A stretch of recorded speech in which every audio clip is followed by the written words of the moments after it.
भारत के संस्कृति मंत्रालय के जितने अधिकारी और मंत्री हैं उनसे कह रहे हैं गांजे के नशे से बाहर आ जाओ, तुम्हारा काम है भी क्या। तुम्हारे रहते हुए अगर कोई गाली गलौज करने वाला भारत में सेलिब्रिटी बन रहा है, अपने माँ बाप के साथ सेक्स करने की इच्छा रखने वाला स्पिरिचुअलिटी का ज्ञान दे रहा है, तुम्हारे रहते हुए अगर कोई गाली गलौज और लड़ाकू विमान टाइप की औरत दिल्ली की सीएम बन रही है, तो फिर तुम्हारे रहने का औचित्य क्या है। बंद कर दो संस्कृति मंत्रालय। क्या करते हो चूतियापने का। देखो मोदी जी, योगी जी बहुत गंदी भाषा का प्रयोग कर रहे हैं, आप इनको कुछ कहिए। उनको वहां जाके मुजरा करना है तो भी करें। स्मृति ईरानी जी, अब आप ही बताओ, आप तो बाल विकास मंत्री रह चुकी हैं, अब दुग्गल साहब का क्या करना है। पेलना है इसको। हे राम, अरे रवि किशन जी, तुम ही इनका इलाज करो, क्या करना है बताओ। उठा दे रिमोट से। शक्ति आ गई है बहुत तगड़ी। ठीक है भैया, बन लो तुम भी रणवीर इलाहाबादिया। इतने तेजस्वी लोग हैं हमारे पास।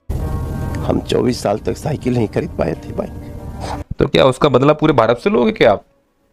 बगल वाली आंख मार ले। खैर, जब हमारे पीएम सीएम सभी लोग अभद्र भाषा का प्रयोग कर रहे हैं तो संस्कृति मंत्रालय क्या कर लेगा। दिल्ली वालों की तो किस्मत ही खराब है। पहले एक ऐसा सीएम मिला जो हमेशा धरने पर बैठा रहता था, अब एक ऐसा सीएम मिला जो शांत नहीं बैठने वाला है, लड़ाकू विमान टाइप का। पता है इन दोनों से हमें क्या सीख मिलती है। ये सीख मिलती है कि समय की कभी भी लंका लग सकती है और किस्मत की रेखा कभी भी बड़ी हो सकती है। दोनों में समानता पता क्या है, ये बेचारा केवल गाली देता है, ये गाली के साथ साथ लड़ाकू विमान का काम भी करती है। और अंतर क्या पता है, इसने गाली गलौज की, अश्लील भाषा का प्रयोग किया, इसके ऊपर कानूनी कार्रवाई हो रही है। मैडम भी वही काम करती हैं, पर इनको दिल्ली का सीएम बना दिया गया। यहाँ पर एक बात ध्यान रखना, भारत में कानून का दुरुपयोग बहुत बुरी तरह से हो रहा है। माना इन लोगों ने गाली गलौज की, ये छपरी तो है ही, पर इसके ऊपर कोई कानूनी क्रिया होनी चाहिए थी, ये बात समझ से परे है। और इन छपरियों को जान से मारने की धमकी इस तथाकथित पहलवान ने दी थी। कहीं भी मुंबई में अगर मेरी मुलाकात इस व्यक्ति से सीधा होगी ना, तो इसको ना तो इसकी सिक्योरिटी बचा पाएगी और ना कोई दुनिया की ताकत। ये खुला घूम रहा है, इसके ऊपर कोई कार्रवाई नहीं हो रही है। और ये रीत जैसा दिखने वाला बलात्कारी पैरोल पर घूम रहा है। तो मैं अब संस्कृति मंत्रालय के सभी अधिकारी और मंत्रियों से कहना चाह रहा हूं कि अगर नीचता और गाली गलौज करने वालों को पुरस्कृत करने का निर्णय ही ले लिया गया है, तो यकीन मानो मैं भी बहुत नीच व्यक्ति हूं, मुझे भी कोई जिम्मेदारी दे दी जाए। मैं नीच बनने को तैयार हूं,